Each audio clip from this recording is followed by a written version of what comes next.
마태복음 1장 1절에서 16절까지 말씀입니다.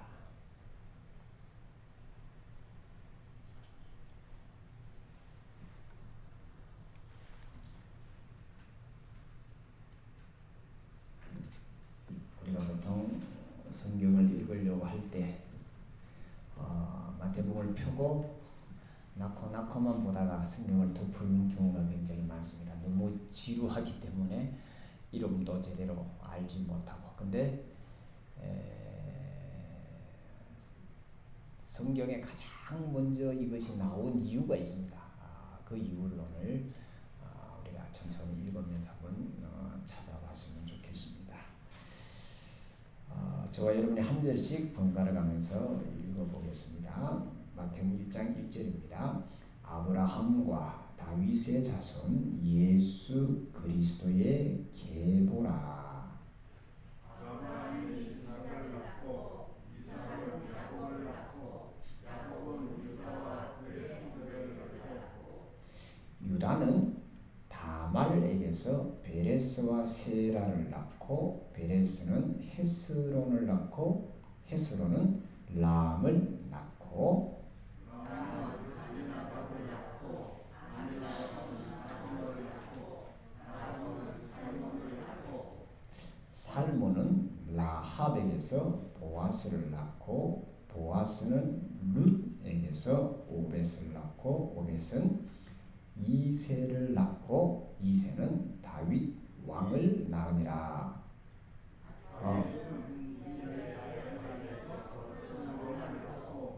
솔로몬은 르호보암을 낳고 르호보암은 아비야를 낳고 아비야는 아사를 낳고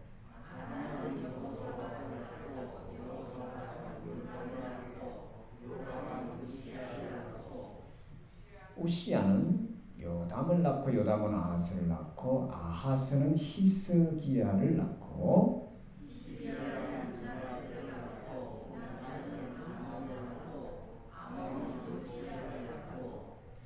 바벨론으로 사로잡혀 갈 때 요시야는 여고냐와 그의 형제들을 낳으니라.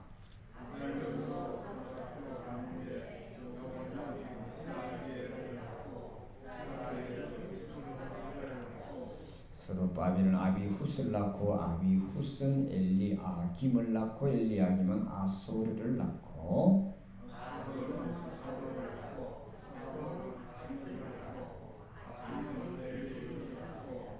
엘리웃은 엘르아사를 낳고 엘르아사는 막단을 낳고 막단은 야곱을 낳고 야곱은 마리아의 남편 요셉을 낳았으니 마리아에게서 그리스도가 지나는 예수가 나시니라. 아멘. 참 많이 춥지요. 제대로 겨울 같은 그런 날씨입니다. 지금 이 양도 근 1시간 전부터 이렇게 이제 히터를 틀었는데도 그렇게 아직까지 좀 썰렁, 옷을 많이 입어서 안 썰렁한 거 저만 썰렁한가요? 아직까지 조금 썰렁한 그런 분위기입니다. 오랜만에 눈이 많이 왔습니다. 그죠?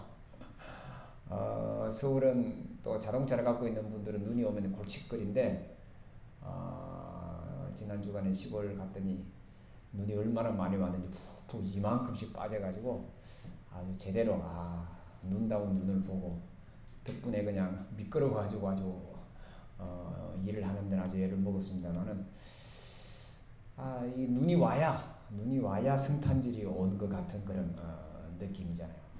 어릴 때 보면 성탄절 하면 늘 눈 속에 있었던 그런 기억이 나고 또 요즘은 거의 뭐 사라져 버렸습니다만은 이 새벽송을 돌았잖아요.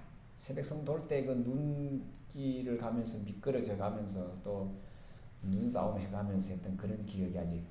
그래서 눈만 오면 눈이 오면 자연적으로 연상되는 것이 성탄절. 그리고 우리 지난주에 말씀드렸습니다. 성탄복을 만들어 추리를 만들 때 항상 그 위에 눈을 이렇게 상징하는 솜을 얹고 이렇게 눈이 와야 그리고 소나무에 눈이 내려야 이제 성탄이 온 것 같은 그런 느낌을 받는데 좌우지간 추워서 몸은 움츠러들지만 계절적으로는 이제 크리스마스가 다가오는구나.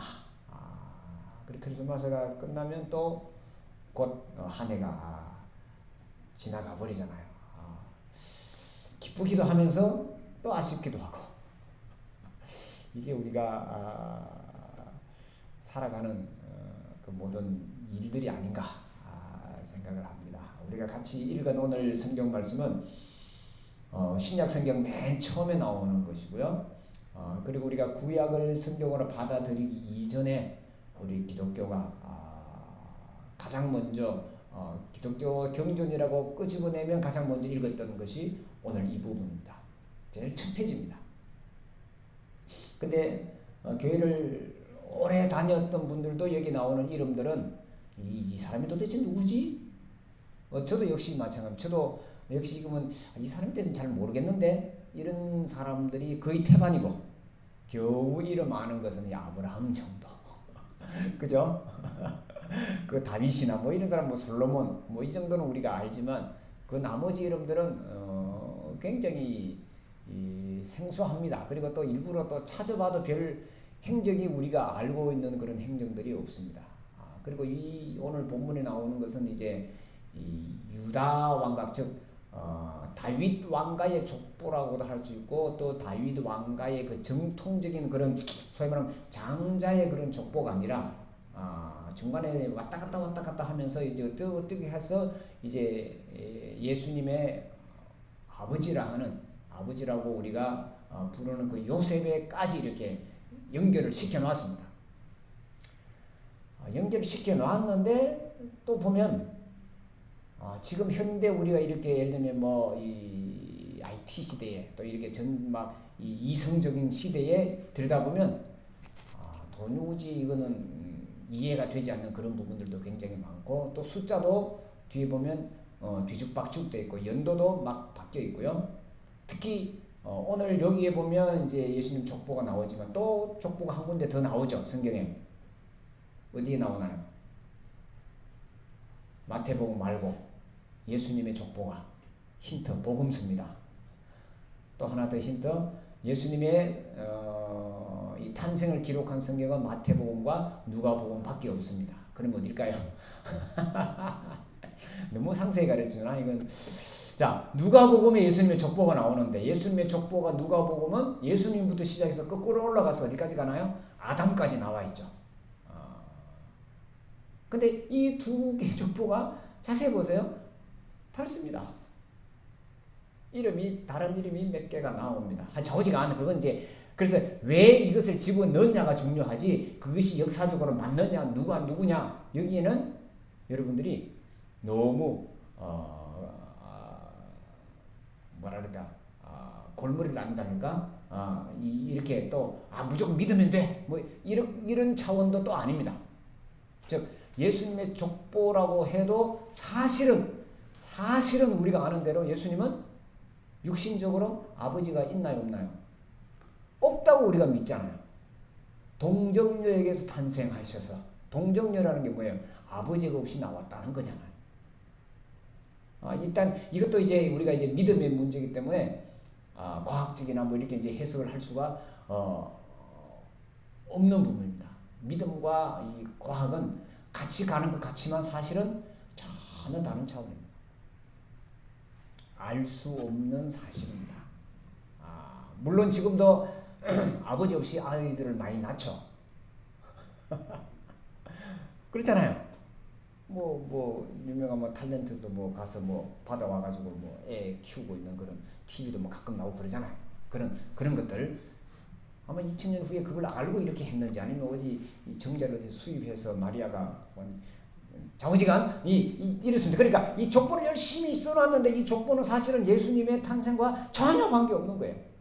우리가 믿음으로 고백하는.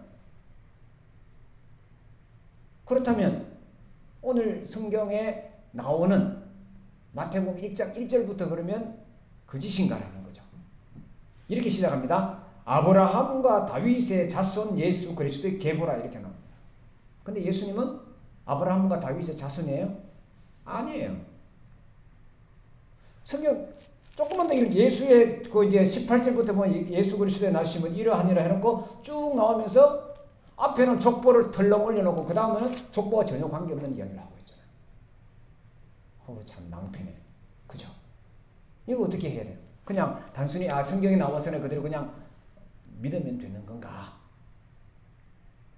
자, 이 부분을 우리가 이해를 하고 해석을 하기 위해서는 그래서 이렇게 이제 이 족보의 문제를 예수님의 이 족보가 이만큼 중요하면 마가복음에서나 누가복음에서 아주 요한복음에서 열심히 더 뒤에 상세 기술을 해야 될 때 거기에 대한 관심도 없고요. 특히 우리가 잘 아는 예수님을 가장 잘 표현했다고 하는 사도 바울 스승님의 글에도 예수님의 족보에 대해서는 전혀 한마디 언급도 없습니다. 심지어 마리아에 대한 이야기도 사도 바울 스승님의 글에는 있어요, 없어요? 없습니다. 자, 그러면 이해가 되시나요? 더 헷갈리죠? 그럼 이걸 우리가 왜 이렇게 써놨냐는 거죠. 왜 예수님의 족보를 이렇게 여기다 덜렁 올려놓고 말도 안 되는 이야기를 그 다음과 전혀 다른 이야기를 이렇게 두 개를 이렇게 넣어놨냐는 거죠. 이것이 성탄입니다. 자, 예수님은 아브라함과 다윗의 후손이라고 덜렁 던져놨는데 실제로는 유대인들이 가장 존경하고 가장 조상을 믿는 아브라함은 지금도 보면 유대인의 조상뿐만 아니라 어디에 또 조상이에요? 이슬람의 조상이잖아요. 그렇죠? 그리고 우리 기독교도 아브라함을 우리의 믿음의 조상으로 섬기잖아요. 그래 아브라함을 가지고 이 세상 누구도 불경스럽게 이야기하는 사람 아무도 없습니다. 종교가 아무리 달라도 서로 싸우면서도 아브라함 앞에서는 다 고개를 숙이게 되어 있습니다. 다윗 물론 유대인의 가장 강력한 왕이었고 또 지금도 이스라엘은 다윗의 별을 가지고 국기를 만들어 놓을 정도로 아주 강력한 왕이었습니다. 우리나라의 이 세종대왕 이상으로. 그죠? 우리나라의 뭐 어떤 인물보다 이 다윗 하면은 유대인들에게는 가장 강력한 인물입니다. 예수님 당시도 그러고 지금도 그렇습니다.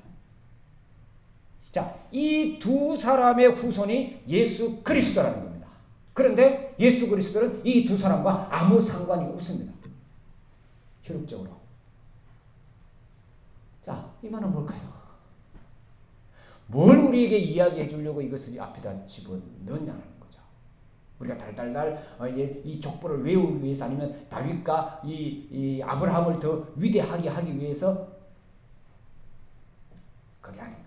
자, 이 부분을 이해하고 해석하기 위해서는 예수님의 말씀을 우리가 봐야 돼요. 예수님이 뭐라고 하셨는가를 보면 여기에 대한 이 족보에 대한 이 고민을 우리가 풀어낼 수가 있습니다. 그래서 성탄이 바로 성탄이 되는 거죠. 성탄은 이 족보를 주장하고 이것은 내 가문을 내세우고 혹은 내가 가진 것을 이렇게 자랑하고 이만큼 이루었다는 것을 나타내는 것이 아니라 그래? 예수 그리스도도 아브라함과 다윗의 자손이야 이렇게 던지는 거죠. 맞아요? 아니에요? 전혀 아닌데도 불구하고 예수 그리스도도 아브라함과 다윗의 자손이야 하면서 주르륵 만들어갑니다. 주르륵 만들어갔는데 여기에 반박을 아무도 안 합니다. 그거 틀렸다 맞다 혹시 그런 말 지금까지 들어보셨어요? 못 들어보셨죠? 아무도 반박을 안 하는데 왜? 어차피 아닌 걸 갖고 맞다고 쓴 거예요. 다 하는 이야기예요. 그런데 또 저쪽에 보면 모두 다 아브라함의 자손이요 다윗의 후손이에요. 누가? 저 하나님을 믿는 사람은 누구나 예수 그리스도와 같은 존재라는 것을 우리들에게 가르쳐주기 위해서 이 족보를 이렇게 들렁 올려놓은 거예요. 자, 보십시다. 그러면서 5명의 여자를 등장시킵니다. 위대한 족보잖아요. 아브라함의 위대한 족보요, 다윗의 위대한 족보인데 이 위대한 족보에 여자들이 몇 명 나오는데 그 여자들의 면면을 살펴보면 일반적인 사람들은 이 사람의 이름들을 족보에서 지워버리고 싶을 만큼 없었으면 좋을 인물인 만큼 원래 족보에는 여자 이름이 안 올라가잖아요. 그렇죠? 요즘 와서 이제 다 올려. 지금 뭐 족보도 필요 없죠. 가부장 가장 제도도 없어져 버렸는데 뭐. 공식적으로는 없어졌어요. 근데 주로 이제 이 남자를 위주로 이렇게 내려오잖아요. 서양은 더 해요. 우리보다 더 해요. 왜냐하면 서양은 결혼하면 어떻게 여자가 성이 있어져 없어요? 성이 없어져 남자성을 따라가니까 올리고 자식 할 것도 없어요. 그냥 다 남자 위주에. 그런데 여자 이름을 툭툭툭 넣는데 툭툭툭 들어간 이 여자들이 다 뭐예요? 정상적이지가 않아. 유대 율법적이지가 않아. 도덕적이지도 않아. 윤리적이지도 않아. 거기다가 종교적이지도 않아요. 이런 여자들이 들어가 있습니다. 예수님의 족보에. 그러면서 예수의 나심은 이러하니라 하면서 다시 18절부터 다시 예수님의 그것을 설명을 하는 거죠. 자, 너희들이 유대인들이 가장 중요하게 여겼던 것이 전통이요 족보였어. 율법이었어. 근데 니네들이 그렇게 중요하게 여기는 그 모세부터 시작되고 아브라함부터 시작되고 다윗이 만들었던 그 놀라운 이것들 정말 좋잖아. 근데 한번 들여다볼까? 들어가 봤더니 뭐 별로 자랑할 거 없네. 이 이야기예요. 사람이 인간이 만들어 놓은 어떤 것도 어떤 위대한 것도 어떤 멋진 것도 사실 그래 한번 보자 하고 들여다보면 그 속에 그렇잖아요. 지금 우리가 봐서 그거 뭐 그런 것도 들었네 이렇게 나오는 거죠. 제가 성탄절 때마다 이 본문을 가지고 여러분들에게 말씀을 드린 이유가 바로 이겁니다. 뭐 다만은 어떻고 뭐 그거에 대한 이 설명을 제가 주보에 자세히 써놨으니까 읽어보시면 되고요. 한번 읽어보셔요. 다만이 어떤 여자였고 그 다음에 누가 어떤 여자였고 뭐 시아버지의 관계에서 애를 낳았다. 이거는 오늘날에도 도저히 이해가 안 되지만 그게 틀렁 올라가 있습니다. 그래서 그 다윗의 조상을 올라가면은 그렇습니다. 유다 족속이 그렇습니다.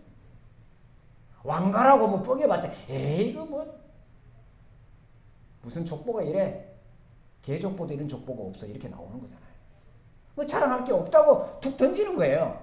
다윗 그렇게 유명해. 다윗 가마가 아니 자기 가장 자기를 위해서 희생하고 하는 그 장군의 아내를 탐내서 장군을 죽여? 이건 뭐 보통 사회에서도 농담되지 않는 그런 이야기잖아요.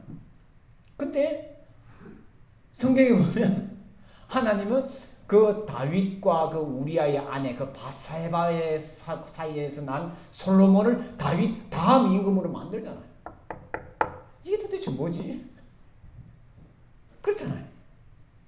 그런 이야기가 한두 개가 아니게 이렇게 쭉 내려오는데 그러니까 너희들이 좋다고 만들어 놓는 그거 다 별거 없어 이겁니다. 다시 시작하자는 거죠. 성탄은 다시 자 흔들어서 지금부터 다시 시작 출발점을 갖게 만드는 겁니다. 그게 성탄의 의미고 그게 족보를 올려놓은 의미예요. 그것만 알면 성탄절은 신나는 날이잖아요. 부러워할 것도 없잖아요. 그리고 내가 소침할 것도 없잖아요. 그걸 오늘 성경은 우리에게 이야기해주고 있는 거죠. 그래서 예수님이 그래서 성탄이 위대한 겁니다. 오히려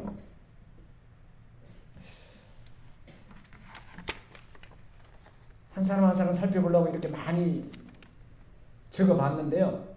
사실 이거 중요한 거 아니에요. 이분이 어떤 사람이었고 뭐 했고 그게 아니라 이 성탄은 이 족보가 우리들에게 가르쳐주고 보여주고 있는 것은 하나님께서 예수님을 이 땅에 메시아로 그리스도로 보내주실 때에는 지금까지 있어왔던 우리가 생각하고 우리가 걱정하고 우리가 염려하고 우리가 자랑하는 그 모든 것을 마치 이 대지를 하얀 눈으로 덮고 아무것도 없이 하얗게 만들듯이 우리를 덮고 덮어서 하얗게 만들고 거기서부터 다시 새로운 것을 시작하시는 분이시라는 거죠. 그래서 빛으로 이 세상에 오셔서 우리를 다시 환하게 밝혀주시는 분이시였다라는 거죠. 뭐 우리아의 아내가 어떻고 다말이 어떻고 그 다음에 라한이 어떻고 뭐 여러 사람들이 나와 있습니다. 그리고 좀 독특하게 쉽게 말해 좀 안 좋은 사람들만 다 올려놨어요. 신사임당처럼 굉장히 현모양처는 없어요. 물론 그런 분들이 더 많아요. 훨씬 많아요. 유대 역사 속에도 오늘 우리라도 더 많아요. 근데 이 성탄은 더 많은 평범한 많은 사람들을 위해서 오시기도 하셨지만 가장 약하고 가장 추하고 가장 좌절했고 그리고 가장 손가락질을 받아야만 마땅한 그 사람들에게도 예수님은 오셨다는 거예요. 그러니 누구에게도 오신 거예요? 내게도 오신 거예요. 그래서 내게 오신 거예요. 그래서 성탄인 거예요. 자랑하고 좋아하고 막 우쭐한 사람에게만 오신 것이 아니라 이렇게 해서 어떻게 하나 어떻게 살아가나 하는 그런 가운데도 예수님께서 오셔서 우리에게 기쁘다 구주 오셨네를 부르게 하신 분이라는 사실입니다. 자, 요셉과 마리아 뭐 여러 이 성탄을 이렇게 만들었던 그런 사람들이 나오는데 그것들은 또 우리가 다음 기회에 한번 살펴보도록 하고, 자 다시 이제 정리를 해보십시다. 우리가 성경을 펼치면 가장 먼저 예수님의 나심은 이러합니다 하고 툭 던진 우리가 그동안 가장 좋아했고 가장 존경했던 구약의 모든 것을 한마디로 딱 축약한 것이 아브라함과 다윗입니다. 그것이 모든 구약의 역사입니다. 물론 우리 안에는 이렇게 39권으로 이렇게 축약이 되어 있지만 유대인들이 가지고 있는 것은 또 더 다릅니다. 이것을 우리 기독교가 이제 받아들여서 구약에 있는 그것들을 우리가 참고로 보고 있습니다. 참고로. 제 이 말을 잘 기억을 했으면 좋겠습니다. 모든 성경이 다 모든 성경은 뭐 오류가 없고 어쩌고 뭐 그런 우리가 이제 교리문답 때 외우고 고백을 하고 그래야만 우리가 세례를 받고 합니다. 맞습니다.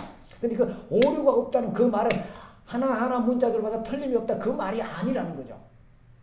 모든 성경에는 오류가 없다 그 말은 모든 성경을 읽으면 그 사람이 구원을 받는 데는 부족함이 없다 이 말입니다. 이렇게 우리가 받아들이면 맞는 겁니다. 이해가 되시나요?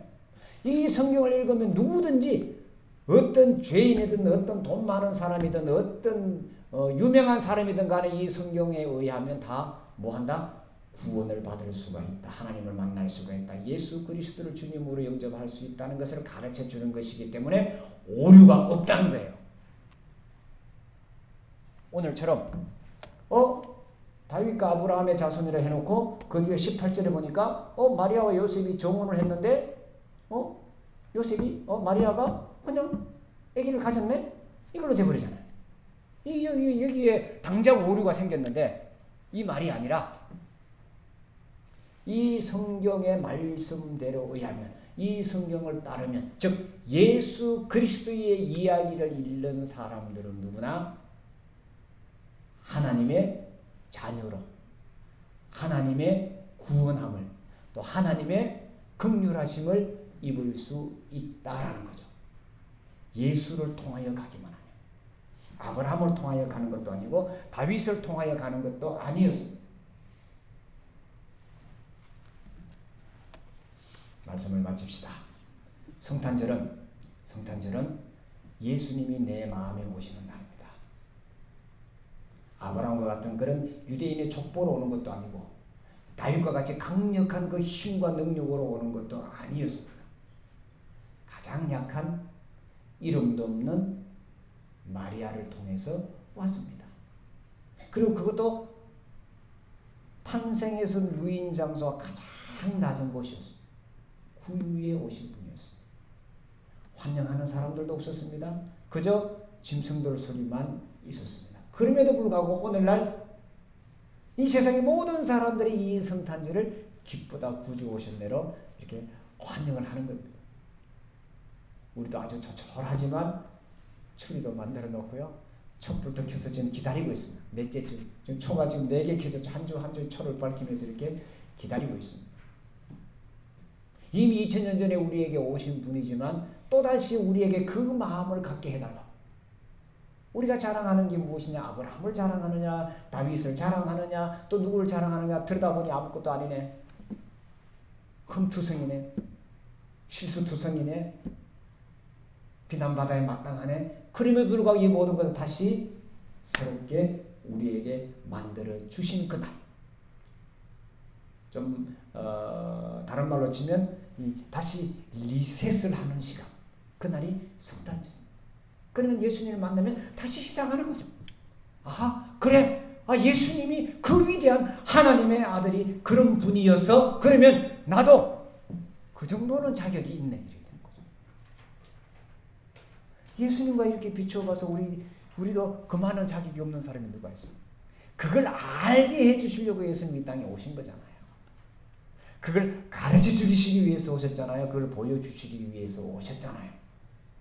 가실 때는 또 어떻게 가셨어요? 가장 처참하게 가셨잖아요. 가장 비참하게 가셨잖아요. 가장 고통스럽게 가셨잖아요.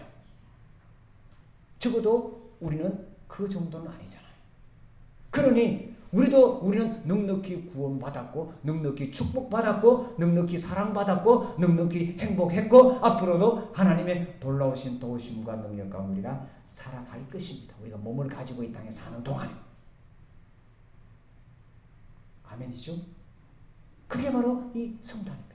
그게 바로 우리가 믿는다는 것을 우리에게 보여주십니다. 이번 성탄에 참 춥고 어렵고 힘들고 다들 TV만 틀면 어렵다 난리가 났다 그런 소식들밖에 없습니다.